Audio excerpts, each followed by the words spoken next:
Hello दोस्तों, BPSC exam में पूछा गया हल प्रश्न पत्र देख लीजिए। बीपीएससी के इतिहास में अब तक का यह सबसे हार्ड पेपर है। सभी 150 क्वेश्चन डिटेल्स डिस्कशन के साथ देख लीजिए।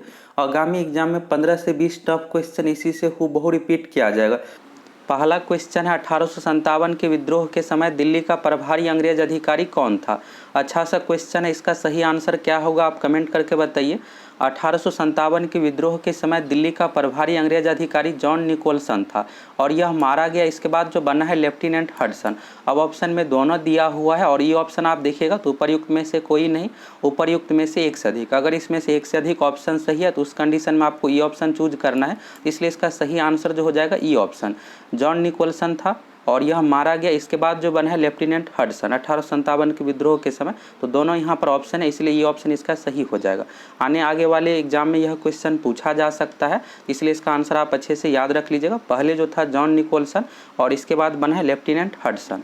बीपीएससी अपने आंसर की में भी इस क्वेश्चन का सही आंसर यही माना है। अगला क्वेश्चन है, दिल्ली दरबार के समय भारत का वायसराय कौन था। यह भी अच्छा सा क्वेश्चन है, इसका आंसर क्या होगा आप कमेंट करके बताइए। दिल्ली दरबार का जो आयोजन हुआ है टोटल 3 बार। पहली बार आयोजन हुआ है 1877 में, दूसरी बार हुआ है 1903 में, तीसरी बार हुआ है 1911 में। तो सबसे ज़्यादा जो फेमस है तीसरी बार 1911 फेमस है और इस सबसे पहली बार जो आयोजन हुआ 1877 में। तो एग्जाम में यह भी पूछा जा सकता है कि दिल्ली दरबार का आयोजन पहली बार कब हुआ था, तो 1877 में। और 1877 में जो वायसराय था लॉर्ड लीटन, और ऑप्शन में यहाँ पर दिया हुआ है, इसलिए इसका सही आंसर हो जाएगा B option, Lord Lytton. Lord Lytton का जो कार्यकाल है 1876 से लेकर 1880 तक और पहली बार दिल्ली दरबार का आयोजन हुआ है 1877 में। अगला क्वेश्चन है, किस अधिनियम के द्वारा अंग्रेजों ने घोषणा की कि भारत में अधिकारियों की नियुक्ति में राष्ट्रीयता और रंग के आधार पर भेदभाव नहीं होगा। इस क्वेश्चन का जो सही आंसर हो जाएगा तीसरे नंबर क्वेश्चन का बी ऑप्शन, 1833 का चार्टर अधिनियम। 1833 का चार्टर अधिनियम के धारा 87 में इसका वर्णन है। अब अगला क्वेश्चन है चौथे नंबर का, निम्न में से किसने द हिंदू एसोसिएशन की स्थापना की। द हिंदू एसोसिएशन की स्थापना श्रीमती एनी बेसेंट ने की। फर्स्ट ऑप्शन इसका सही हो जाएगा। अगला क्वेश्चन है, सूची 1 को सूची 2 से मिलान कीजिए। यहाँ पर आपको मिलान करना है। यहाँ पर आप अच्छे से इसको याद रखिएगा, बिल से रिलेटेड यहाँ पर दिया हुआ है। तो 5वें नंबर में फर्स्ट ऑप्शन में जो दिया हो इल्बर्ट बिल, तो इल्बर्ट बिल का हो जाएगा लॉर्ड रिपन। 1883 में यह हुआ था। तो फर्स्ट का यहाँ पर मिलान जो होगा 2 के साथ। इसके बाद है द्वितीय अफगान युद्ध, इसका जो मिलान होगा लॉर्ड लीटन के साथ। इसके बाद है धार्मिक अयोग्यता अधिनियम, तो धार्मिक अयोग्यता अधिनियम का जो होगा लॉर्ड डलहौजी। और प्राचीन स्मारक अधिनियम लॉर्ड कर्जन। यह जो डी ऑप्शन में कई बार पूछा जाता है, प्राचीन स्मारक अधिनियम किसके शासनकाल में आया था, तो लॉर्ड कर्जन। इस तरह से हो जाएगा, तो ए का 2, बी का 1, इस तरह से इसका सही आंसर होगा। तो 5वें नंबर का जो आंसर हो जाएगा डी ऑप्शन, यहाँ पर सही मिलान होगा। अगला क्वेश्चन है, इनमें से कौन अहरार आंदोलन से संबंधित नहीं थे। तो यहाँ पर अभी इतिहास से संबंधित क्वेश्चन है। इसके बाद आप लोगों को 15 नंबर से मैथ का देखने को मिलेगा, फिर आगे साइंस का भी है। तो मैथ साइंस को भी आप देख लीजिए और इतिहास का बहुत अच्छा क्वेश्चन है। एग्जाम में यहाँ से हूबहू रिपीट किया जा सकता है, आपके लिए बहुत ही ज़रूरी है। तो यहाँ पर अहरार आंदोलन के बारे में पूछा गया है, तो इसका जो सही आंसर हो जाएगा ये ऑप्शन सही हो जाएगा।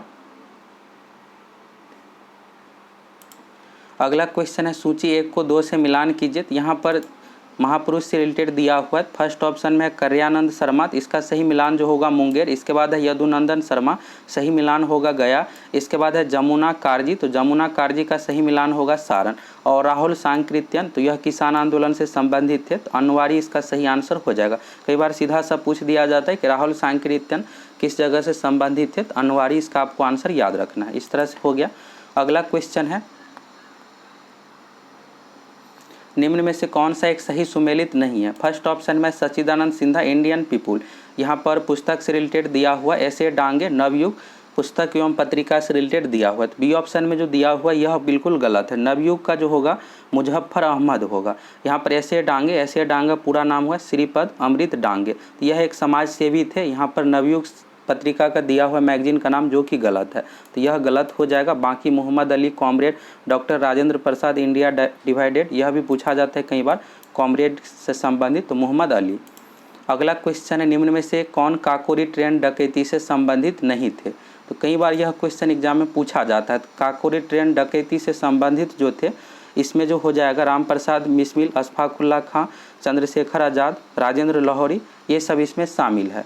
और सुखदेव जो दिया हुआ यह जो संबंधित है भगत सिंह से रिलेटेड, फांसी दिया गया है तीनों को एक साथ, भगत सिंह, राजगुरु और सुखदेव। 23 मार्च 1931 को फांसी दिया गया था, यह भी पूछा जाता है एग्जाम में, तो यहाँ पर सुखदेव इसमें सम्मिलित नहीं थे। अगला क्वेश्चन है निम्नलिखित में से कौन सा एक सही सुमेलित नहीं है। फर्स्ट ऑप्शन में चौरी चौरा कांड 1920, इसके बाद है गांधी जी की दांडी यात्रा, गांधी इरविन समझौता, पूना पैक्ट। तो जितने भी यहाँ पर दिया हुआ है बार बार ये सब क्वेश्चन एग्जाम में पूछा जाता है, फिक्स है। तो चौरी चौरा कांड जो यहाँ पर दिया हुआ 1920 जो कि गलत है, और असहयोग आंदोलन 1920 में शुरू हुआ था और समाप्त जो हुआ था चौरी चौरा कांड के बाद 1922 में। तो यहाँ पर चौरी चौरा कांड जो 1920 दिया हो इसके जगह पर 1922 होना चाहिए। तो फर्स्ट ऑप्शन इसका सही हो जाएगा, यह गलत दिया हुआ है। अगला क्वेश्चन है बिहार के किस क्षेत्र में फतेह शाही विद्रोह हुआ था। तो बिहार के किस क्षेत्र में हुआ था आपको यहाँ से बताना है। इस क्वेश्चन का जो सही आंसर हो जाएगा, यह जो हुआ था गोपालगंज क्षेत्र में, गोपालगंज सारण 1765 में हुआ था। वर्ष भी पूछा जा सकता है, तो इसका सही आंसर हो जाएगा सारण। अगला क्वेश्चन है किस महीने में पीर अली ने पटना में अंग्रेजों के खिलाफ विद्रोह की शुरुआत की। तो पीर अली यहाँ पर विद्रोह से रिलेटेड पूछा गया है, तो इसका जो सही आंसर हो जाएगा सी ऑप्शन, जुलाई 1857 में, 7 जुलाई 1857 को फांसी की सजा दी गई थी। अगला क्वेश्चन है किस वर्ष बिहार किसान सभा की स्थापना की गई। बिहार किसान सभा सीधा से यहाँ पर वर्ष एग्जाम में पूछ दिया जाता है, तो बी ऑप्शन इसका सही हो जाएगा 1829 में। अगला क्वेश्चन है बिहार कांग्रेस कमेटी के पहले अध्यक्ष कौन थे। तो बिहार कांग्रेस कमेटी के पहले अध्यक्ष हसन इमाम थे, हसन इमाम इसका सही आंसर हो जाएगा। अगला क्वेश्चन है बिहार के किस नगर में 1922 का भारतीय राष्ट्रीय कांग्रेस का वार्षिक अधिवेशन हुआ था। यह क्वेश्चन 66 बीपीएससी में भी पूछा गया है, बहुत बार एग्जाम में पूछा जाता है यहाँ से। तो क्वेश्चन इस तरह से पूछा जाता है कि बिहार में भारतीय राष्ट्रीय कांग्रेस का पहला अधिवेशन कहाँ हुआ था। तो पहला अधिवेशन गया में नहीं हुआ था, पटना में बांकीपुर में हुआ था, यह आपको याद रखना है। यहाँ से आपको याद रखना है पटना में कब हुआ था। तो 1912 में पटना में हुआ था 27वां अधिवेशन। तो 1912 आपको पटना का याद रखना है, बांकीपुर में। इसके बाद गया में जो हुआ था 1922 में 37वां अधिवेशन। एग्जाम में ऐसे भी पूछ दिया जाता है कि 37वां अधिवेशन भारतीय राष्ट्रीय कांग्रेस का कहाँ हुआ था। तो गया में 1922 में, और 1912 में पटना में जो हुआ था 27वां अधिवेशन। तो यहाँ से आप दोनों पॉइंट याद रखिएगा। यहाँ पर पूछा गया 1922 से रिलेटेड, तो गया इसका सही आंसर हो जाएगा। यह दूसरा अधिवेशन था बिहार में, पहला अधिवेशन पटना में हुआ है। अगला क्वेश्चन है, अब यहाँ से मैथ से रिलेटेड क्वेश्चन है। यहाँ पर एक सीरीज दिया हुआ 1 + x + x² 2 x³ + 6 x का पावर 4/24 प्लस इस तरह से है। तो यह कौन सा सीरीज है आपको बताना है। तो यह जो है चरघातांकी श्रेणी, सी ऑप्शन इसका सही हो जाएगा। अगला क्वेश्चन त्रिकोणमिति से रिलेटेड है। यदि cos थीटा बराबर sin थीटा तो थीटा का मान आपको बताना है। तो cos और sin में 45 डिग्री का मान बराबर होता है, और पाई बराबर जो होता है 180 डिग्री। तो पाई/4 हो जाएगा इसका सही आंसर। 180 में 4 से आप भाग दीजिएगा, 45 आ जाएगा। और sin 45 डिग्री और cos 45 डिग्री का मान समान होता है 1/√2। 10 क्वेश्चन मैथ से रिलेटेड है, सभी अच्छे लेवल का क्वेश्चन है, देख लीजिए। 18वां क्वेश्चन यहाँ पर कम्बिनेशन टॉपिक से रिलेटेड है, तो इसको आप लोगों को कोर्स में अच्छे से कंप्लीट कराएंगे। बाकी यूट्यूब पर भी इसका वीडियो मिलेगा। यहाँ से बीपीएससी एग्जाम में क्वेश्चन पूछा जाता है, पिछली बार 66वीं में भी पूछा गया था। यहाँ पर n/n-1 C2 बराबर 2/1 है, और यहाँ पर आपको बताना है n का मान जो होना चाहिए ग्रेटर देन 1, n का मान होना चाहिए ग्रेटर देन 1, यानी 1 से बड़ा होना चाहिए या फिर 1 के बराबर होना चाहिए। इसका जो सही आंसर हो जाएगा बी ऑप्शन 4। अगर यहाँ पर 4 रखिएगा तो 4C2 का मान जो यहाँ से आ जाएगा 18वें नंबर क्वेश्चन का, 4C2 का मान आ जाएगा यहाँ पर 6, और इसके बाद n-1 C2 है। तो n-1 यानी 4 में से घटेगा 3, तो 3C2 का मान जो आ जाएगा यहाँ से 3 आ जाएगा। तो 6/3 को सॉल्व कीजिएगा तो 2/1 आ गया। तो इस तरह से आपको ऑप्शन से ही इस क्वेश्चन को बनाना है। अगला क्वेश्चन है, यदि 5/3x³ + 5/x - 10/3 बराबर 0 हो तो x का मान क्या होगा। इस क्वेश्चन का सही आंसर क्या होगा आप कमेंट करके बताइए। अच्छा सा क्वेश्चन है, इसका जो सही आंसर होगा 1 होगा। ऐसे क्वेश्चन को आपको ऑप्शन के अकॉर्डिंग ही बनाना है। अगर आप 1 मान यहाँ पर रख दीजिएगा तो x 1 का क्यू यानी 1 ही होता है, 1 से 5/3 में गुना होगा, सेम ही वैल्यू रहेगा। तो 5/3 यहाँ पर हो गया। इसके बाद फिर से 5/3 ही होगा, x यहाँ पर है तो x का मान 1 हो गया। 5/3 में 1 से गुना कीजिएगा, सेम ही वैल्यू रहेगा। और 10/3 अब 5/3 प्लस 5/3 को सॉल्व कीजिएगा, 10/3 हो जाएगा। 10/3 में से 10/3 को घटाने पर 0 आ जाएगा। तो यानी यहाँ पर x के जगह पर क्या होगा, 1 हो जाएगा। अगला क्वेश्चन फंक्शन से रिलेटेड है। फंक्शन से भी बीपीएससी एग्जाम में पूछा जाता है, तो इस टॉपिक को भी कंप्लीट करेंगे। यहाँ पर है, यहाँ पर आप देखिएगा तो fx का मान है 3x + 7 और यहाँ पर gx का मान है 5x + 1। बहुत ही सिंपल होता है, यह कंपोजिट फंक्शन से संबंधित है। और यहाँ पर आपको बताना है g.f1 का मान बताना है। इस क्वेश्चन में सबसे पहले आपको फंक्शन 1 का मान निकालना पड़ेगा, f1 का मान निकालना पड़ेगा। फिर इसके बाद जो भी f1 का वैल्यू आएगा यहाँ पर आपको g के पास रख देना है, फिर इसका आंसर आ जाएगा। कंपोजिट फंक्शन से संबंधित है। तो इस क्वेश्चन को बनाते कैसे, तरीका इसका सीख लीजिए थोड़ा सा। सबसे पहले आपको f1 का मान निकालना है। तो यहाँ पर fx बराबर 3x + 7 है। x के जगह पर आप 1 रख दीजिए, जहाँ भी आपको x दिखे वहाँ पर 1 रख दीजिए। तो 3x है तो 3 × 1 + 7, यहाँ पर जो वैल्यू आ जाएगा 10 आ जाएगा। f1 का मान आ गया यहाँ पर 10। अगर f2 का पूछा जाता तो x के जगह पर 2 रख देते, 3 × 2 हो जाता 6 + 7 13, इस तरह से मान आ जाता। जो भी पूछा जाता यहाँ पर आपको वैल्यू रख देना है। तो f1 का मान यहाँ पर कितना आ गया, 10 आ गया। अब आपको क्या करना है, यहाँ पर g इस तरह से आपको यहाँ पर रखना है g, और 10 का मान अब आपको निकाल देना है, क्योंकि f1 का मान यहाँ पर निकाल करके आया है 10। तो g 10 का मान निकाल दीजिए। और यहाँ पर देखिएगा तो gx में 5x + 1 यूज हुआ है, तो g10 का मान आपको यहाँ से सिंपल सा निकाल देना है। तो g10 का मान जो हो जाएगा यहाँ पर आप देखिएगा तो 5x + 1 है, तो 5 में 10 से गुना कीजिएगा 50 हो जाएगा, +1 51। तो इस तरह से यह निकल करके आ गया 51। तो कंपोजिट फंक्शन से संबंधित है, इसी तरह से आपको बनाना है। तो इस टॉपिक को अच्छे से कंप्लीट करेंगे, एक क्वेश्चन एग्जाम में पूछा जाता है। अगला लॉग से संबंधित है। लॉग से संबंधित भी बिहार के एग्जाम में पूछा जाता है, और यह भी क्वेश्चन बहुत ही आसान है। log a/b + log b/a बराबर log a + b का मान आपको बताना है। तो लॉग में नियम ये होता है, अगर भाग में रहता है तो घटाव हो जाता है, गुना में रहता है तो जोड़ हो जाता है। यहाँ पर a/b है, तो यहाँ पर जो अगर आप इसको फैक्टर कीजिएगा तो फैक्टर करने के बाद जो होगा log a - log b, log a - log b यहाँ पर हो गया। और फिर आप इसको फैक्टर कीजिएगा, यहाँ पर प्लस साइन हो जाएगा। log b/a है तो log b - log a यहाँ पर हो गया। भाग में जो दिया हुआ रहता तो भाग में घटाव हो जाता, अगर गुना में दिया हुआ रहता तो यहीं इसको फैक्टर करने पर प्लस के साथ लिखते। अब यहाँ पर आप देखिएगा -log भी है, यहाँ पर +log भी है, कट गया। यहाँ पर -log a है, यहाँ पर +log a है, तो कट करके इसका वैल्यू जो आ गया 0 आ गया। तो लेफ्ट साइड में जो भी वैल्यू है यह 0 के बराबर हो गया। और बराबर में यहाँ पर जो दिया हुआ log a + b दिया हुआ है। log में एक और नियम होता है, 0 जो होता है log 1 का मान होता है। तो यहाँ पर 0 बराबर log 1 इस तरह से आपको लिखना है, यह आपको याद ही रखना है। log 1 का मान जो होता है 0 होता है। तो यहाँ पर आप देखिएगा log a + b आ गया। अब दोनों साइड log कॉमन है, तो a + b का मान कितना हो गया, 1 हो गया। यहाँ से निकल करके आ गया इस तरह से a + b बराबर 1। तो 0 इसका आंसर नहीं होगा, 1 होगा। तो सही आंसर जो हो गया बी ऑप्शन, a + b बराबर 1। एक चीज़ यहाँ पर आपको डाउट होगा कि log 1 का मान 0 कैसे होता है, तो यह 10 के पावर 0 से रिलेटेड है। 10 के पावर 0 बराबर होता है 1, तो इस तरह से log 1 का मान हो गया 0। 10 के पावर 1 बराबर होता है 10। तो अगर आपसे पूछा जाएगा log 10 का मान कितना होता है, तो 1 हो गया, पावर से रिलेटेड है।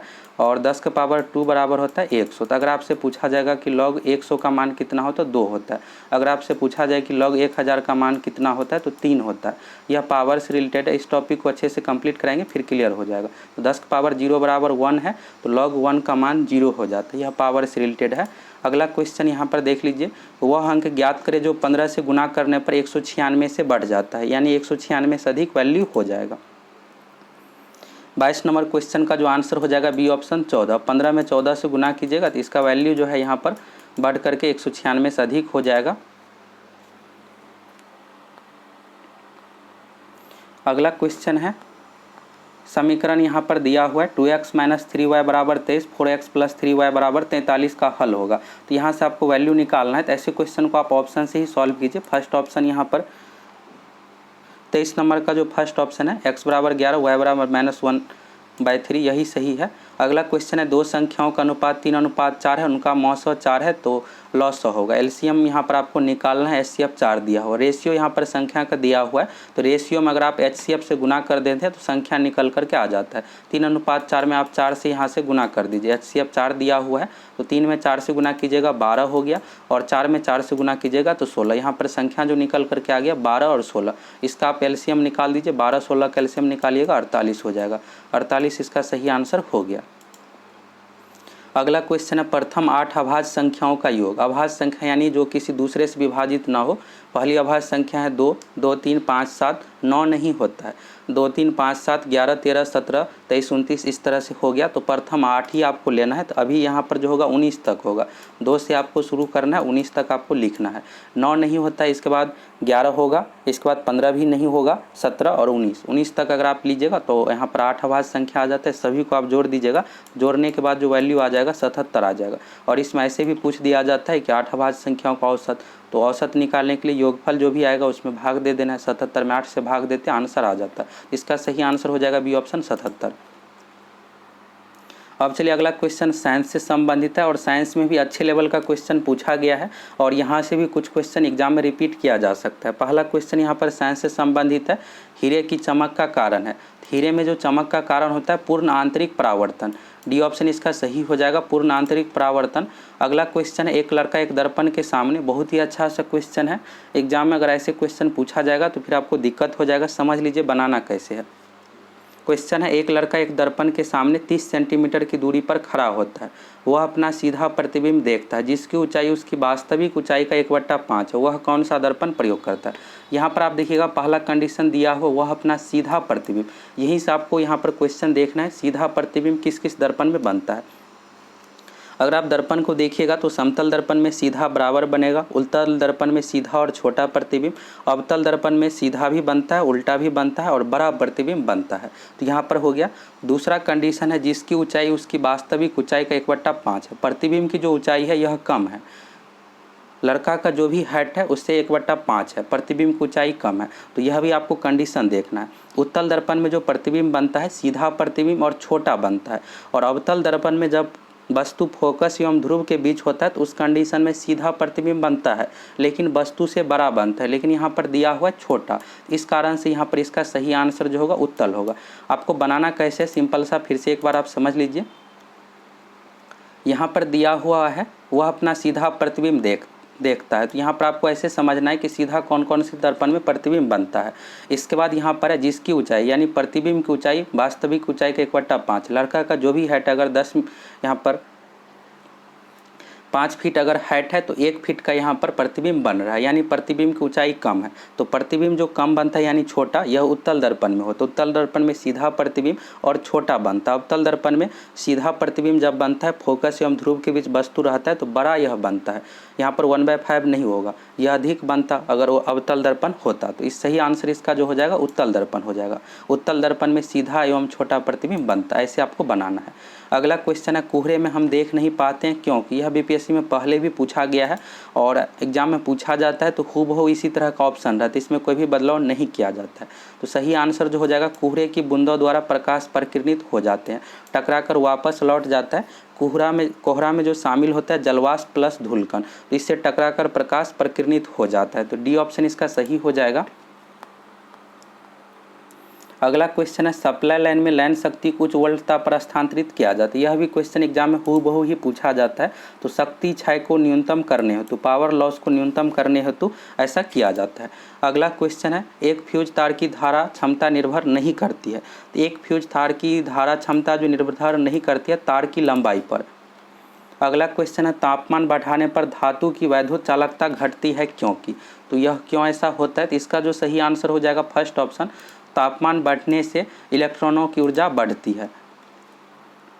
अगला क्वेश्चन है सभी चुंबकीय पदार्थ अपने चुंबकीय गुण खो देते हैं, जब अगर आप चुंबकीय पदार्थ को गर्म कीजिएगा तो चुंबकीय गुण को लॉस हो जाता है, तो सही आंसर हो जाएगा गर्म किए जाते हैं। अगला क्वेश्चन है तप्त तार अमीटर का प्रयोग निम्न में से किसके मापन के लिए होता है। अमीटर का प्रयोग किया जाता है विद्युत धारा को मापने के लिए, और विद्युत धारा कैसे मात्रक होता है एम्पियर। अमीटर जो काम करता है एसी एवं डीसी दोनों करंट पर, डी ऑप्शन इसका सही हो जाएगा, एसी डीसी दोनों तरह के। अगला क्वेश्चन है फोटोन है। तो अगर ऐसे क्वेश्चन पूछा जाता है तो एक बार आपको इंग्लिश ऑप्शन भी देख लेना। यहाँ पर कांटा है, क्वांटम यहाँ पर होगा। कांटा यहाँ पर ट्रांसलेट गलत किया गया है। प्रकाश ऊर्जा का एक क्वांटम, क्वांटम ऑफ लाइट होता है फोटोन। फर्स्ट ऑप्शन सही हो जाएगा। अगला क्वेश्चन है रेडियो सक्रियता दर्शाने वाला हल्का तत्व है। यहाँ पर जो भी ऑप्शन में दिया हुआ है हाइड्रोजन के समस्थानिक से संबंधित है। हाइड्रोजन रेडियो सक्रिय नहीं है। हाइड्रोजन के टोटल 3 समस्थानिक है। पहला होता है प्रोटियम, दूसरा होता है ड्यूटेरियम, तीसरा होता है ट्राइटियम। भारी जल जो बनाया जाता है दूसरे नंबर के समस्थानिक ड्यूटेरियम से। भारी जल का रासायनिक सूत्र होता है ड्यूटेरियम ऑक्साइड। और तीसरा जो होता है ट्राइटियम, यह जो है रेडियो सक्रिय है हाइड्रोजन के समस्थानिक। तो ट्राइटियम इसका सही आंसर हो जाएगा। तीनों समस्थानिक का नाम आपको याद रखना है। हाइड्रोजन के 3 समस्थानिक है। पहला है प्रोटियम, दूसरा है ड्यूटेरियम, तीसरा है ट्राइटियम।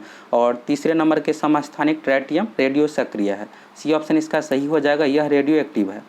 अगला क्वेश्चन है भारत में पाया जाने वाला टाइटेनियम युक्त खनिज है। यहाँ पर टाइटेनियम का अयस्क का नाम आपको बताना है। तो इल्मेनाइट टाइटेनियम का अयस्क है, इसी से प्राप्त किया जाता है। तो सही आंसर जो हो जाएगा इल्मेनियम, इल्मेनाइट इसका सही आंसर हो जाएगा। अगला क्वेश्चन है किस एंजाइम की उपस्थिति में ग्लूकोज या फ्रुक्टोज C2H5OH में परिवर्तित होता है। C2H5OH यह जो है एथिल अल्कोहल का रासायनिक सूत्र दिया हुआ है। एग्जाम में ऐसे भी पूछ दिया जाता है, यहाँ पर रासायनिक सूत्र नहीं दे करके एथिल अल्कोहल दिया रहेगा कि एथिल अल्कोहल में परिवर्तित होता है। तो यह जो होता है जैमेज के कारण से, बी ऑप्शन इसका सही हो जाएगा जैमेज। और बहुत बार यह क्वेश्चन एग्जाम में पूछा जाता है। अगला क्वेश्चन है जिलेटिन का बहुधा प्रयोग आइसक्रीम बनाने में किया जाता है। जिलेटिन का बहुत अधिक प्रयोग आइसक्रीम बनाने में क्यों किया जाता है। इसका जो सही आंसर हो जाएगा 38 नंबर क्वेश्चन का, कोलाइड को अस्थायी करने में तथा क्रिस्टल बनने से रोकने में। अगला क्वेश्चन है निम्न में से कौन सा एक कोलाइड नहीं है। यह भी अच्छा सा क्वेश्चन एग्जाम में रिपीट किया जा सकता है। तो इसमें से जो कोलाइड का उदाहरण है दूध है, ब्लड है, मक्खन है और इसके अलावा यूरिया भी है। कई बार पूछा जाता है यूरिया कोलाइड है या नहीं, तो यूरिया कोलाइड बिल्कुल है। सही आंसर जो हो जाएगा इसका घी हो जाएगा। घी जो है इसमें से कोलाइड नहीं है। दूध, रक्त, मक्खन, यूरिया ये सभी कोलाइड का उदाहरण है। अगला क्वेश्चन है दो रंगहीन गैसों को मिश्रित करने पर गहरे भूरे रंग की गैस बनती है, ये गैस है।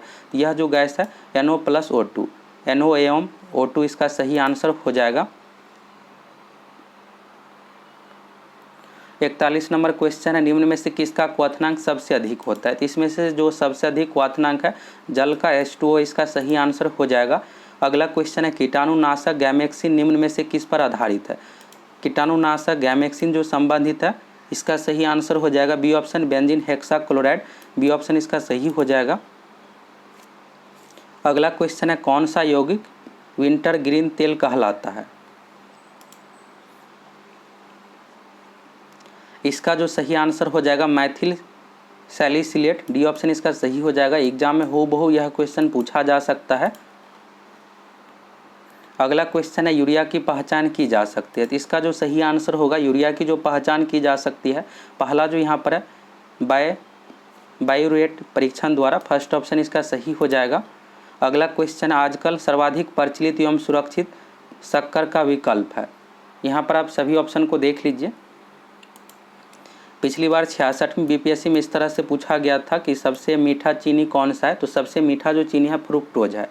और इस यहाँ पर जो पूछा गया है आजकल सर्वाधिक प्रचलित एवं सुरक्षित शक्कर का विकल्प है, इसका सही आंसर फ्रुक्टोज नहीं होगा।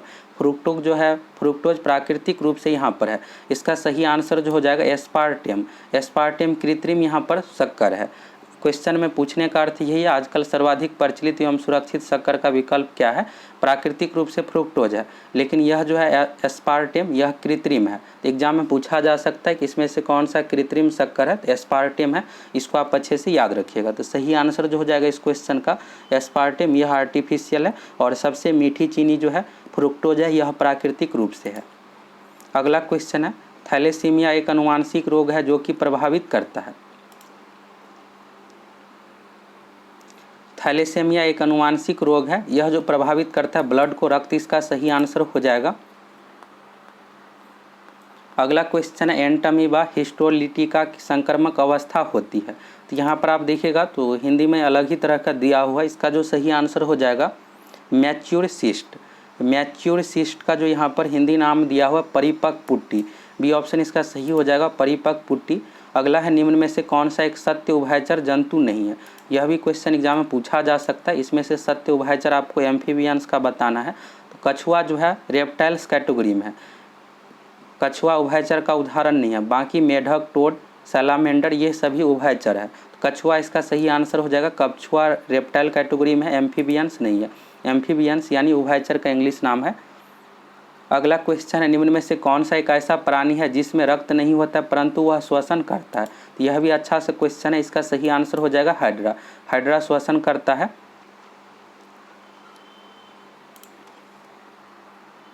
अगला क्वेश्चन है दीमक की आंत में सेल्यूलोज को पचाने के लिए निम्न में से क्या उपस्थित होता है। सेल्यूलोज यानी लकड़ी, तो दीमक लकड़ी को यहाँ पर काट करके पचा देता है।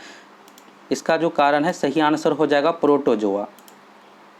अगला क्वेश्चन है पक्षी अपने नाइट्रोजन युक्त बेकार पदार्थों को किस रूप में उत्सर्जित करते हैं। इसका सही आंसर हो जाएगा पक्षी अपने उत्सर्जित पदार्थ को मूत्र के माध्यम से जो उत्सर्जित करता है यूरिक अम्ल, इसका सही आंसर हो जाएगा। और मनुष्य के मूत्र के माध्यम से जो उत्सर्जित होता है यूरिया, एग्जाम में पूछा जाता है। तो इसका सही आंसर हो जाएगा यूरिक अम्ल, यूरिक एसिड।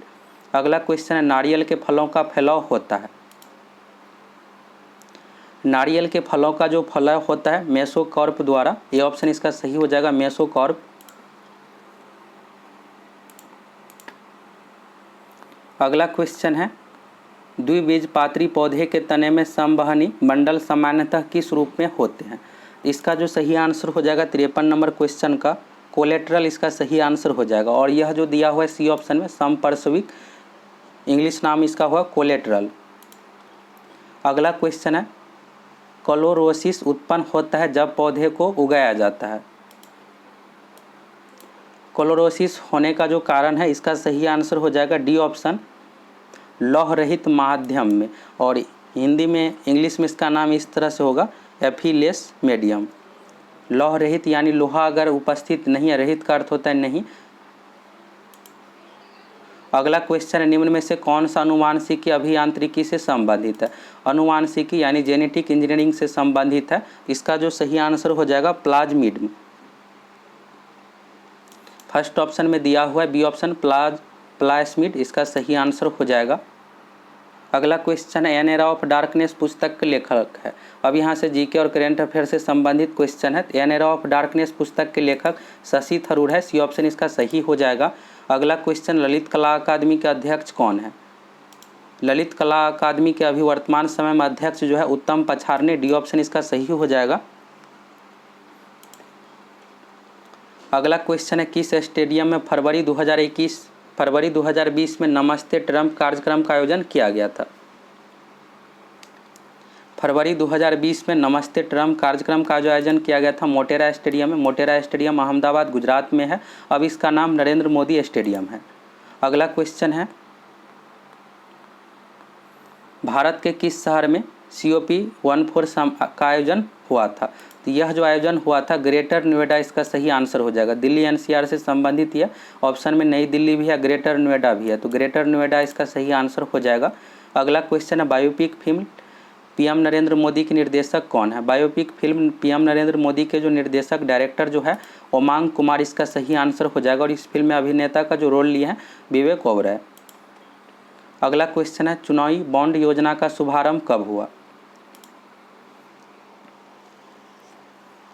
चुनावी बॉन्ड योजना का जो शुभारंभ हुआ है 2 जनवरी 2018 को। इसका सही आंसर हो जाएगा जनवरी 2018। अगला क्वेश्चन है राष्ट्रीय चिकित्सा आयोग के अध्यक्ष कौन। आप देख सकते हैं इस तरह का करंट अफेयर्स का क्वेश्चन पूछा गया है, इसी अकॉर्डिंग आपको भी तैयारी करना है। राष्ट्रीय चिकित्सा आयोग के अध्यक्ष जो है इसका सही आंसर हो जाएगा बी ऑप्शन SC शर्मा। पूरा नाम हुआ सुरेश चंद्र शर्मा। अगला क्वेश्चन है डेफ एक्सपो 2020 विषय क्या है। इसका सही आंसर हो जाएगा India the emerging defence manufacturing hub. C option इसका सही हो जाएगा। अगला क्वेश्चन है भारत के निर्वाचन आयोग द्वारा कौन पहली ट्रांसजेंडर चुनावी एम्बेसडर नियुक्त की गई है। यह क्वेश्चन 2019 से संबंधित है। गौरी सावंत इसका सही आंसर हो जाएगा। अगला क्वेश्चन है भारतीय विज्ञान कांग्रेस 2020 कहाँ आयोजित हुआ। भारतीय विज्ञान कांग्रेस 2021 का जो आयोजन किया गया 107वीं, सीरियल नंबर भी एग्जाम में पूछ दिया जाता है। 107वीं भारतीय विज्ञान कांग्रेस 2020 का आयोजन हुआ है बेंगलुरु कर्नाटक में। बी ऑप्शन इसका सही हो जाएगा। अगला क्वेश्चन अंतर्राष्ट्रीय मुद्रा कोष के मुख्य अर्थशास्त्री कौन है? तो अंतर्राष्ट्रीय मुद्रा कोष यानी IMF के मुख्य अर्थशास्त्री भारतीय मूल की गीता गोपीनाथ है, सही आंसर हो जाएगा। अगला क्वेश्चन है COP26 सम्मेलन कहाँ आयोजित होगा?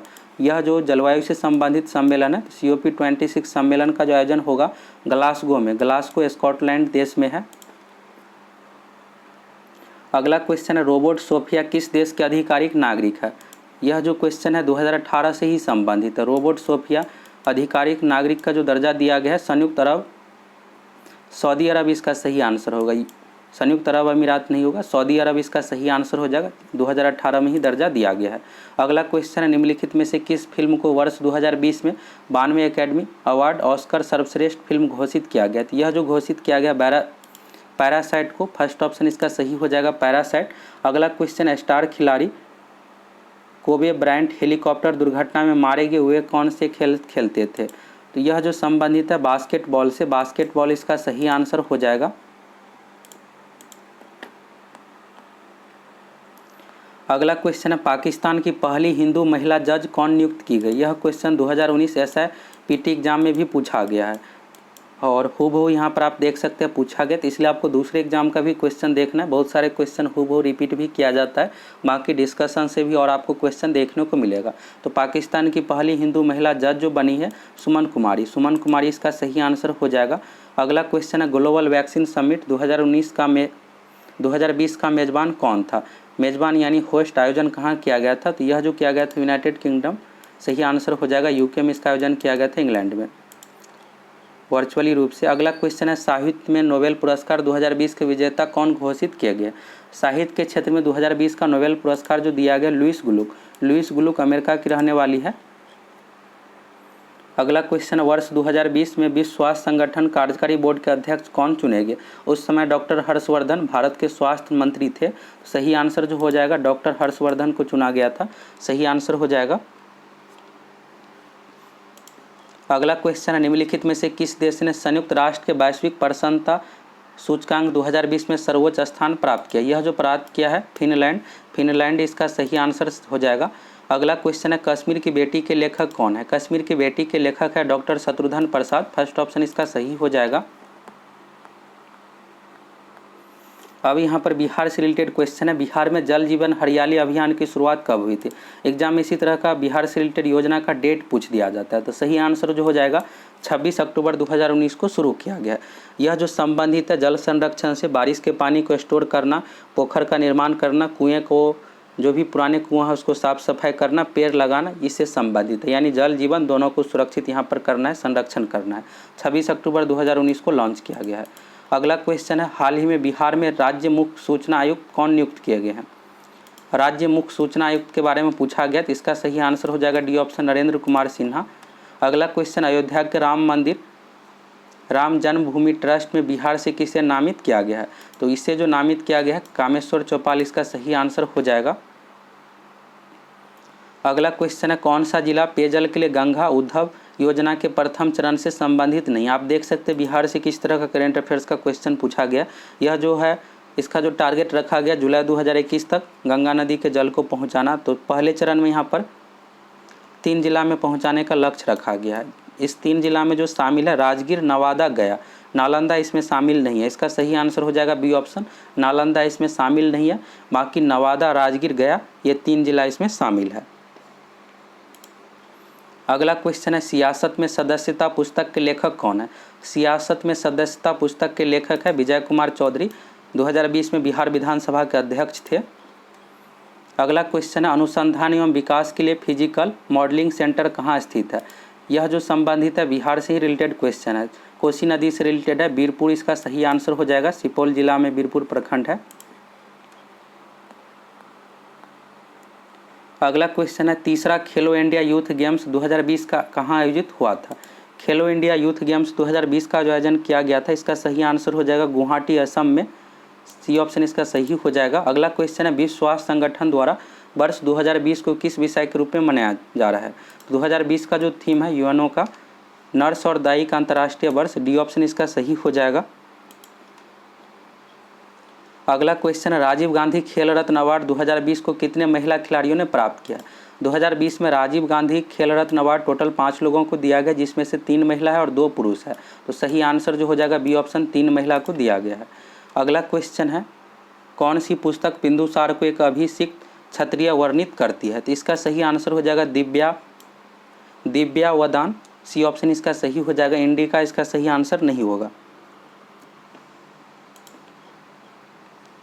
अगला क्वेश्चन है, इलाहाबाद स्तंभ अभिलेख की 21वीं पंक्ति में आर्यावर्त के कितने शासकों का जिक्र किया गया? तो आप देख सकते हैं आप किस तरह का टफ लेवल का क्वेश्चन पूछा गया है। 67वीं बीपीएससी में इस तरह का टफ लेवल का क्वेश्चन नहीं पूछा जाएगा। अगर कुछ क्वेश्चन पूछना रहेगा तो इसी तरह का 2-4 क्वेश्चन हूबहू रिपीट भी किया जा सकता है। तो आप इसको जरूर याद कर लीजिएगा। बाकी आपको इतने डिटेल्स में पढ़ने की जरूरत नहीं है।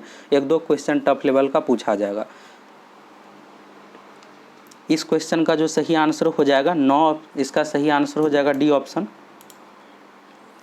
अगला क्वेश्चन है, किसने तर्क दिया है कि गुप्त और उत्तरोत्तर गुप्त काल में धन अर्थव्यवस्था में पतन दिखता था? इसका सही आंसर हो जाएगा बी ऑप्शन, आर.एस. शर्मा। अगला क्वेश्चन है, भूमि अनुदान किन्हें दिए गए थे जो शाही दरबार से जुड़े हुए थे? तो यहाँ पर अनुदान से रिलेटेड है। इसका सही आंसर जो हो जाएगा बी ऑप्शन, ब्राह्मण। चलिए अगला क्वेश्चन देख लीजिए। अगला क्वेश्चन संबंधित है, अमीर शिकार की पदवी पर बलवन को किसने नियुक्त किया? इस क्वेश्चन का जो सही आंसर हो जाएगा मजुद्दीन बहराम शाह, इसका सही आंसर हो जाएगा। अगला क्वेश्चन, अकबर के राज्य के समय बिहार कितने सरकारों में बटा हुआ था? यानी कितने राजशाही शासन था? तो सही आंसर जो हो जाएगा, अकबर के राज्य के समय बिहार कितने सरकारों में बटा था? इसको आप हूबहू याद ही रख लीजिएगा। इसका आंसर एग्जाम में हूबहू रिपीट किया जा सकता है। बी ऑप्शन इसका सही हो जाएगा 7। अगला क्वेश्चन है, मध्यकालीन बिहार में बुनियादी प्रशासनिक इकाई के रूप में परगना को किसने विकसित किया था? प्राचीन समय में परगना यह नाम है और वर्तमान की बात करें ब्रिटिश से पहले परगना नाम था, अभी संथाल क्षेत्र हो गया। इस क्वेश्चन का जो सही आंसर हो जाएगा सी ऑप्शन, शेरशाह सूरी। अगला क्वेश्चन है, आलमगीरनामा को किसने लिखा? आलमगीरनामा को जो लिखा है मिर्जा मोहम्मद काजिम। फर्स्ट ऑप्शन इसका सही हो जाएगा। अगला क्वेश्चन है, किसने खूत और मुकदमों को इस हद तक पदोन्नत कर दिया कि उनकी स्त्रियों को मुसलमानों के घरों में काम करना पड़ा? इस क्वेश्चन का जो सही आंसर हो जाएगा बी ऑप्शन, अलाउद्दीन खिलजी। अगला क्वेश्चन है, दिल्ली के किस सुल्तान ने सिजदा की परंपरा को प्रारंभ किया? सिजदा की परंपरा को जो प्रारंभ किया है बलबन इसका सही आंसर हो जाएगा। अगला क्वेश्चन है, भारत में कपास की पैदावार के लिए कृषि विभाग की स्थापना की मांग किसने की थी? तो यह प्राचीन काल से रिलेटेड क्वेश्चन है, आधुनिक भारत से संबंधित है। तो सही आंसर हो जाएगा D option, Manchester cotton supply association. इस तरह का टफ क्वेश्चन एग्जाम में नहीं पूछा जाएगा, बहुत ही टफ क्वेश्चन है यह। अगला क्वेश्चन है, बंगाल में एक भू अभिजात वर्ग की स्थापना किसने की थी? बंगाल में एक भू अभिजात वर्ग की जो स्थापना की है, इसका सही आंसर जो हो जाएगा 97 नंबर का फर्स्ट ऑप्शन सही हो जाएगा, मुर्शीद कुली खां। अगला क्वेश्चन, अमृत बाजार पत्रिका का संस्थापक संपादक कौन था? अमृत बाजार पत्रिका से रिलेटेड कई बार क्वेश्चन एग्जाम में पूछा जाता है, तो इसका सही आंसर हो जाएगा शिशिर कुमार घोष। बी ऑप्शन सही हो जाएगा। अगला क्वेश्चन है, देशी राज्यों के साथ संबंधों में सर्वोच्चता की शक्तियों को सुस्पष्ट रूप से किसने परिभाषित किया? इस क्वेश्चन का जो सही आंसर हो जाएगा डी ऑप्शन, लॉर्ड कर्जन। अगला क्वेश्चन है, किसने दास्ता की संस्था की आलोचना की और उसको गैर इस्लामिक वर्णित किया? इसका जो सही आंसर हो जाएगा 100 नंबर क्वेश्चन का डी ऑप्शन, अहमद खां। डी ऑप्शन सही हो जाएगा, शायद अहमद खां। अगला क्वेश्चन, 1857 की क्रांति के दौरान पटना डिवीजन का कमिश्नर कौन था? आप शुरू में देखिए कि दिल्ली से रिलेटेड पूछा गया था, अब यहाँ पर बिहार से रिलेटेड भी है और यह क्वेश्चन एग्जाम में हूबहू रिपीट किया जा सकता है, एग्जाम के लिए इंपॉर्टेंट है। इसका सही आंसर हो जाएगा फर्स्ट ऑप्शन, विलियम टेलर।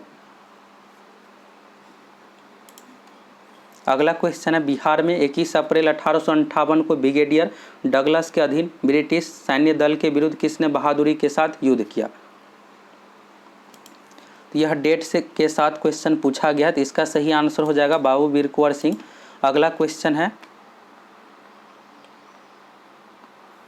1904 में किसने अभिनव भारत सोसाइटी संगठन को संगठित किया? तो बी.डी. सावरकर इसका सही आंसर हो जाएगा। अभिनव भारत सोसाइटी की स्थापना अगला क्वेश्चन है 1941 में व्यक्तिगत सविनय अवज्ञा की नीति के द्वारा युद्ध के प्रयासों का शांतिपूर्वक विरोध करने का निर्णय किसने लिया? इसका सही आंसर हो जाएगा गांधी जी। डी ऑप्शन सही हो जाएगा, महात्मा गांधी। अगला क्वेश्चन है नवंबर 1936 में भागाधिकारी पट्टेदारों को जमींदारों के बेदखली प्रयासों के विरुद्ध बरहिया मुंगेर में किसने एक बड़ा आंदोलन प्रारंभ किया? तो इसका जो सही आंसर हो जाएगा 105 नंबर का सी ऑप्शन, बिहार किसान सभा। अगला क्वेश्चन है निम्नलिखित में से कौन सी एक पर्वतीय चोटी, अब यहाँ से भूगोल से संबंधित क्वेश्चन है, कौन सी पर्वतीय चोटी सुमेलित नहीं है? फर्स्ट ऑप्शन में अबोर झारखंड, यह जो है गलत दिया हुआ, अबोर झारखंड में नहीं है। अबोर जो पर्वत चोटी है अरुणाचल प्रदेश में, आपको यहाँ से याद रख लेना है। अबोर जो है अरुणाचल प्रदेश में, एग्जाम में रिपीट भी किया जा सकता है। बाकी दूनागिरी उत्तराखंड में है, मिकिर असम है, इसके बाद है नीमगिरी है, यहाँ पर नीलगिरी नहीं है, नीमगिरी आप देख सकते हैं नए तरह का दिया हुआ है, उड़ीसा में है। अबोर जो यहाँ पर दिया हुआ है झारखंड, जो कि गलत है, अरुणाचल प्रदेश यहाँ पर होना चाहिए। अगला क्वेश्चन है निम्नलिखित में से कौन सा एक कथन सही नहीं है? तो यहाँ भी कथन से रिलेटेड अच्छा ही सभी पॉइंट दिया हुआ है। पहला है भारत में गुजरात में सबसे बड़ा समुद्री तट है, तो बिल्कुल सही है। इसके बाद है भारत में जोग जलप्रपात उच्चतम जलप्रपात है, तो यह भी यहाँ पर सही है। सी में दिया हुआ है भारत में कोवालम सबसे बड़ा समुद्री तट है, जो कि गलत है। भारत में कोवालम सबसे छोटा समुद्री तट है, यहाँ से आप याद रखिएगा, कोवालम जो है केरल में है और यह सबसे छोटा समुद्री तट है, एग्जाम में पूछा जा सकता है। सबसे छोटा समुद्री तट कौन सा है? कोवालम है, यह केरल राज्य में है। इसके बाद है महान सीमा भ्रंश गुजरात तथा राजस्थान राज्य में निहित है, तो यह भी सही दिया हुआ है। तो सी जो है यहाँ पर गलत दिया हुआ है। इसमें पूछा जा रहा है कि कौन सा सही नहीं है, तो सी ऑप्शन इसमें जो है दिया हुआ है कोवालम। कोवालम केरल में सबसे छोटा समुद्री तट है, जो कि गलत है। अगला क्वेश्चन है निम्नलिखित नदियों को ध्यान में रखते हुए कावेरी नदी की सहायक नदियों की पहचान कीजिए। तो कावेरी नदी का आपको सहायक नदी इसमें बताना है। इसमें जो सही आंसर हो जाएगा अमरावती बिल्कुल है, भवानी भी है, इसके बाद हेमावती भी है। सी ऑप्शन में जो दिया हुआ है यहाँ पर थर्ड में दूधगंगा, दूधगंगा नहीं है। दूधगंगा जो है कृष्णा की सहायक नदी है, कावेरी की सहायक नदी नहीं है। इसमें पूछा जा रहा है सही पहचान कीजिए, तो 1, 2, 4 इसका सही आंसर हो जाएगा बी ऑप्शन, 1, 2, 4।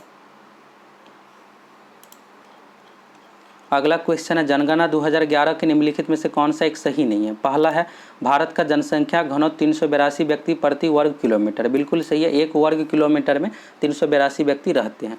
इसके बाद है सबसे कम लिंगानुपात पंजाब में अंकित किया गया है। इसके बाद है मेघालय में 2001 से 11 की दशक जनसंख्या वृद्धि दर सबसे अधिक रही है।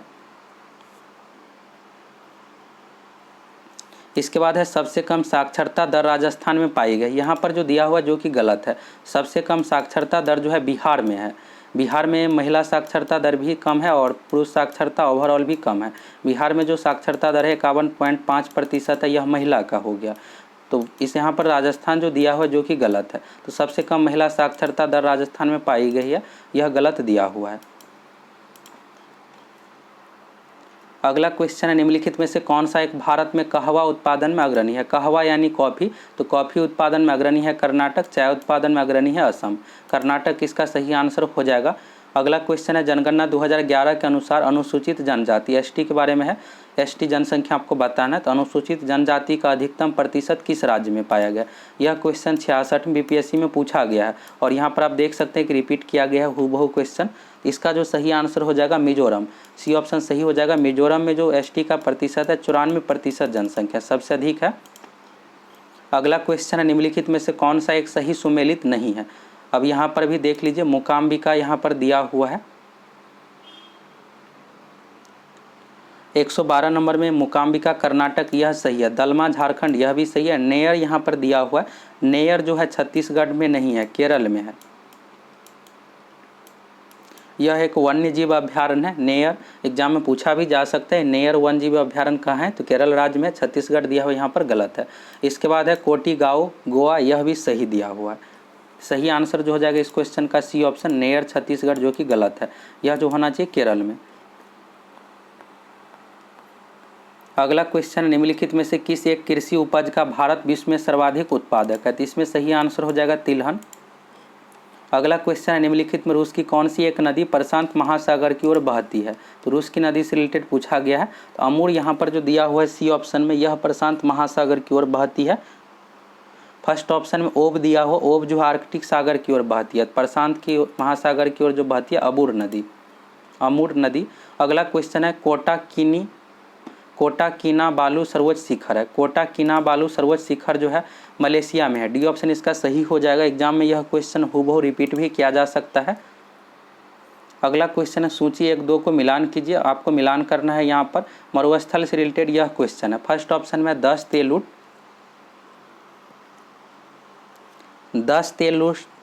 तेलुट मरुस्थल का जो हो जाएगा यहाँ पर ईरान हो जाएगा। इसके बाद है नूबियन मरुस्थल जो है सूडान में है।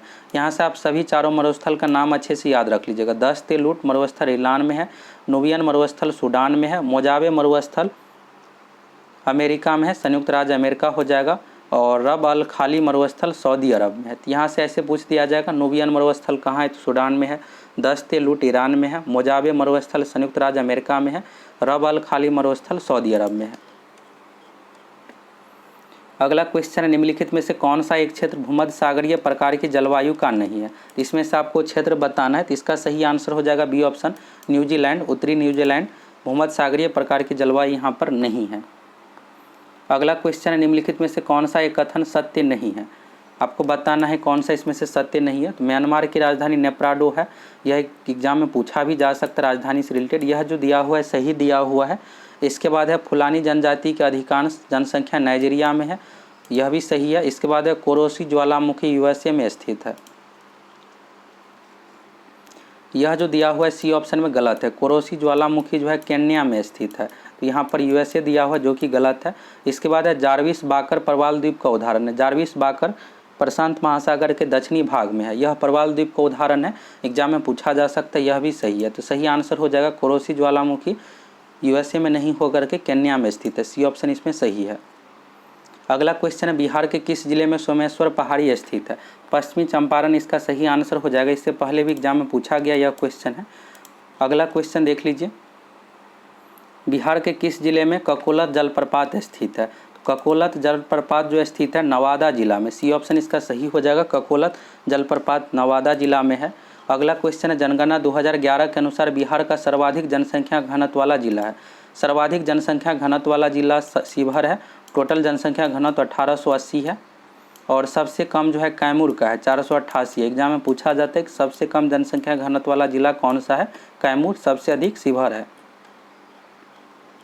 अगला क्वेश्चन है, निम्नलिखित नदियों में से किसी एक नदी का प्राचीन नाम निरंजना था? यह भी क्वेश्चन पहले पूछा गया है। सही आंसर जो हो जाएगा फल्गु नदी। अगला क्वेश्चन है, बिहार में अधिकतम औसत वार्षिक वर्षा जिस जिले में होती है वह है। सर्वाधिक वर्षा वाला जिला किशनगंज है। सबसे कम वर्षा औरंगाबाद जिला में होती है। अगला क्वेश्चन है, जनगणना 2011 के अनुसार निम्नलिखित जिलों में से कौन सा एक अधिकतम साक्षरता दर रखता है? बिहार से रिलेटेड है। सर्वाधिक साक्षरता दर वाला जिला रोहतास है और सर्वाधिक लिंगानुपात वाला जिला गोपालगंज है। तो इसका सही आंसर जो हो जाएगा रोहतास। अगला क्वेश्चन है, बिहार में 2017-18 में निम्नलिखित में से किसका उत्पादन सर्वाधिक रहा है? इस क्वेश्चन का जो सही आंसर हो जाएगा 125 का गेहूं हो जाएगा। गेहूं का उत्पादन सर्वाधिक रहा है। अगला क्वेश्चन है, भारत की संचित निधि से भुगतान किसके अनुमोदन पर किया जा सकता है? तो सही आंसर हो जाएगा भारतीय संसद के अनुमोदन पर। बी ऑप्शन इसका सही हो जाएगा। अगला क्वेश्चन है, राज्यसभा में निम्न राज्यों की सीटों का उचित अवरोही क्रम चुनें। आरोही का अर्थ होता है बढ़ते क्रम में, यानी छोटा वैल्यू शुरू में रखना, इसके बाद बड़ा वैल्यू। यहाँ पर अवरोही पूछा गया तो सबसे बड़ा वैल्यू आपको शुरू में रखना है। तो उत्तर प्रदेश में सर्वाधिक राज्यसभा का सीट है 31 सीट है। लोकसभा से उत्तर प्रदेश में 80 सीट है। सबसे अधिक लोकसभा में राज्यसभा का सीट उत्तर प्रदेश से है। बिहार में राज्यसभा का सीट 16 है। लोकसभा का 40 सीट है। विधान परिषद में टोटल 75 सीट है। विधानसभा में 243 है। बिहार का चारों पॉइंट आपको याद रखना है। बिहार में विधानसभा में सीटों की संख्या 243 है। विधान परिषद में 275 है। इसके बाद हो गया लोकसभा में 40 और राज्यसभा में 16 सीट है बिहार से। अब यहाँ पर देख लीजिए, सबसे अधिक उत्तर प्रदेश का हो गया, दूसरे नंबर पर महाराष्ट्र होगा, तीसरे नंबर पर तमिलनाडु, चौथे नंबर पर बिहार। सी ऑप्शन इसका सही हो जाएगा। उत्तर प्रदेश में हो गया 31, और इसके बाद यहाँ पर आप देखिएगा महाराष्ट्र में 19 है, तमिलनाडु में टोटल 18 है, बिहार में 16 है और उत्तर प्रदेश में 31 है।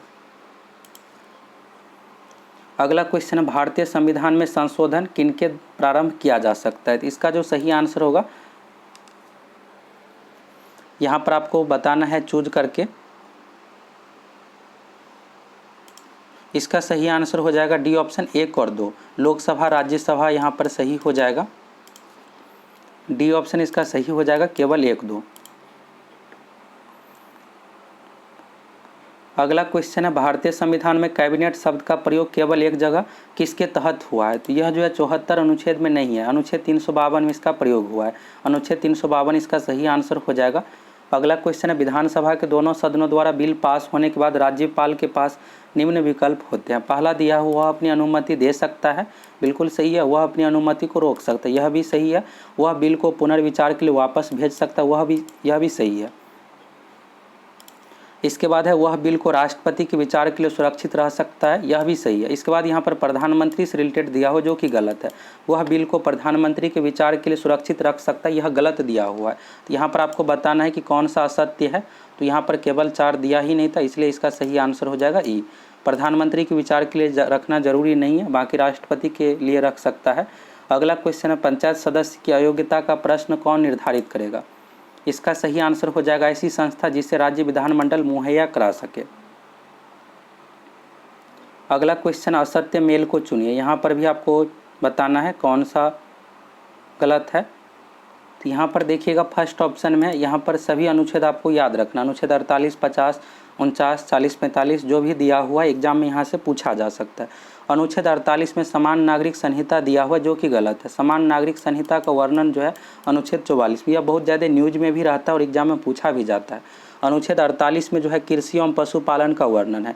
अनुच्छेद 50 दिया हुआ है, तो अनुच्छेद 50 में प्रारंभिक बाल्य देखभाल, यह जो है अनुच्छेद 50 में इसका वर्णन नहीं है। अनुच्छेद 50 में जो है कार्यपालिका एवं न्यायपालिका के पृथक्करण का वर्णन है। इसके बाद है अनुच्छेद 49। अनुच्छेद 49 में जो दिया हुआ है राष्ट्रीय स्मारक वस्तुओं का संरक्षण। इसके बाद है अनुच्छेद 40। तो अनुच्छेद 40 में जो दिया हुआ ग्राम पंचायत का संगठन। इसके बाद है अनुच्छेद 45। अनुच्छेद 45 में भी यहाँ पर गलत ही दिया हुआ है, तो इसका सही आंसर जो हो जाएगा, सही उत्तर का चयन, इसमें से कोई भी ऑप्शन सही नहीं है। डी ऑप्शन इसका सही हो जाएगा, उपर्युक्त सभी इसमें से गलत दिया हुआ है। अगला क्वेश्चन, उच्च न्यायालय के कार्य क्षेत्र में बदलाव किसके द्वारा किया जा सकता है। उच्च न्यायालय के कार्य क्षेत्र में बदलाव जो किया जा सकता है केवल संसद द्वारा, फर्स्ट ऑप्शन सही हो जाएगा। अगला क्वेश्चन, राष्ट्रपति को उसके कार्यकाल की समाप्ति से पूर्व किसके द्वारा हटाया जा सकता है। तो संसद के दोनों सदनों द्वारा, महाभियोग द्वारा हटाया जा सकता है। अनुच्छेद 61 में इसका वर्णन है। अगला क्वेश्चन, राज्य में अध्यादेश किसके द्वारा लागू किया जा सकता है। राज्य में अध्यादेश जो लागू किया जाता है राज्यपाल द्वारा, बी ऑप्शन इसका सही हो जाएगा, राज्यपाल।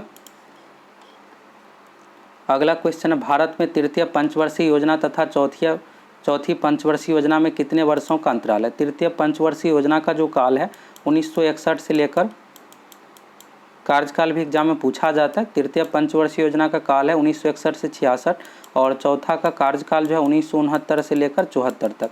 तो यहाँ पर आप देख सकते हैं 66 से लेकर 69 तक 3 साल का गैप है। बी ऑप्शन इसका सही हो जाएगा, 3 वर्ष। अगला क्वेश्चन, अस्थायी अनुमान के अनुसार भारत में प्रति व्यक्ति शुद्ध राष्ट्रीय आय चालू कीमतों पर 2018-19 में है 2011-12 श्रेणी में आपको बताना है। तो इसका जो सही आंसर हो जाएगा 1,26,406। सी ऑप्शन सही हो जाएगा, 1,26,406। अगला क्वेश्चन है, prevention of money laundering act प्रभावी हुआ। यह जो प्रभावी हुआ है 2002 में, डी ऑप्शन इसका सही हो जाएगा, 2002। अगला क्वेश्चन है, मुख्य रूप से सामान्य मानव विकास सूचकांक में सम्मिलित होता है। मानव विकास सूचकांक में सम्मिलित जो होता है जीवन प्रत्याशा, प्रति व्यक्ति आय, साक्षरता दर, यह सभी शामिल किया जाता है। डी ऑप्शन इसका सही हो जाएगा। अगला क्वेश्चन, भारत की नई औद्योगिक नीति 1991 आधारित है। यह जो आधारित है आपको बताना है। तो 140 नंबर का जो क्वेश्चन सही हो जाएगा, उपर्युक्त सभी, उदारविता, निजीकरण, वैश्वीकरण, ग्लोबलाइजेशन, ये सभी पर आधारित है। अगला क्वेश्चन है ट्राइसेम ग्रामीण युवा के स्वरोजगार हेतु प्रशिक्षण योजना एक कार्यक्रम है। ट्राइसेम जो संबंधित है, इसका सही आंसर जो हो जाएगा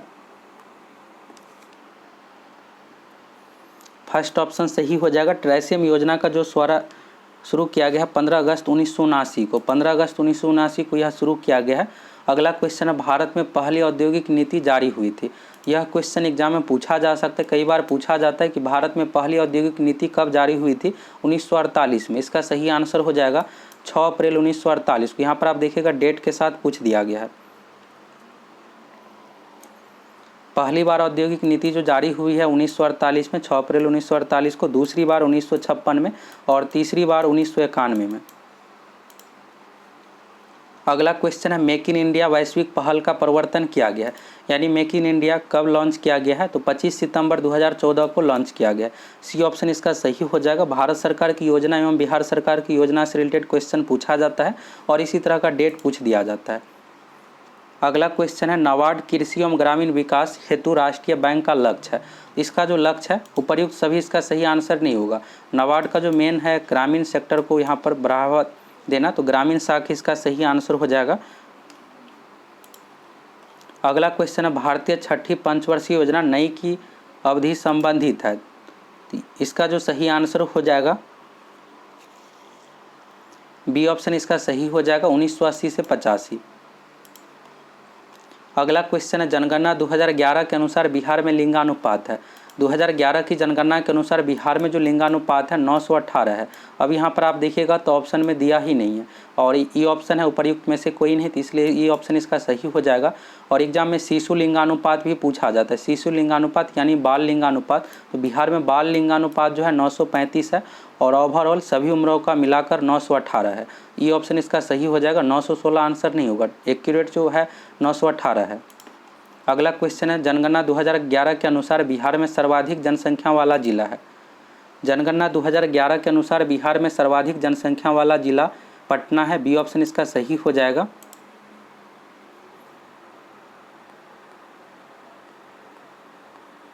अगला क्वेश्चन है जनगणना 2011 के अनुसार बिहार में जिलों की संख्या है। तो बेसिक सा क्वेश्चन है।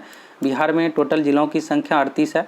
भारत में टोटल राज्यों की संख्या अभी वर्तमान समय में 28 राज्य है और 8 केंद्र शासित प्रदेश। 8वां केंद्र शासित प्रदेश दादरा नगर हवेली एवं दमन दीव दोनों को मिलाकर के एक बना दिया गया है। तो अब दादरा नगर हवेली एवं दमन दीव एक केंद्र शासित प्रदेश है और राजधानी है दमन है।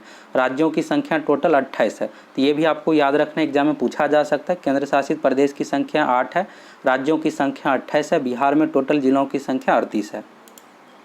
अगला क्वेश्चन है स्मार्ट शहर मिशन योजना के अंतर्गत बिहार में चुने गए शहरों की संख्या। स्मार्ट शहर मिशन योजना के अंतर्गत बिहार में जो शहर चुना गया है पटना, मुजफ्फरपुर, बिहार शरीफ और भागलपुर, टोटल 4 शहर को चुना गया है। तो इसका सही आंसर हो जाएगा बी ऑप्शन 4। और एग्जाम में पूछा जा सकता है ऐसे भी कि बिहार में कौन सा शहर स्मार्ट शहर मिशन में नहीं शामिल है। तो सभी शहर का नाम आपको याद रखना है। पटना, मुजफ्फरपुर, बिहार शरीफ, भागलपुर, 4 शहर इसमें शामिल है। दरभंगा बाकी अन्य शहर इसमें शामिल नहीं है। अगला क्वेश्चन है जनगणना 2011 के अनुसार बिहार में साक्षरता दर कुल व्यक्ति है। आप इससे पहले देखें लिंगानुपात से रिलेटेड भी ऑप्शन सही नहीं दिया हुआ था और यहाँ भी ऑप्शन सही नहीं दिया हुआ है। 2011 की जनगणना के अनुसार बिहार में कुल साक्षरता दर जो है 61.80% है और यहाँ पर नहीं दिया हुआ, तो इसलिए सही आंसर जो हो जाएगा ये ऑप्शन उपर्युक्त में से कोई नहीं। और आप लोगों को वीडियो कैसा लगा कमेंट करके ज़रूर बताइएगा।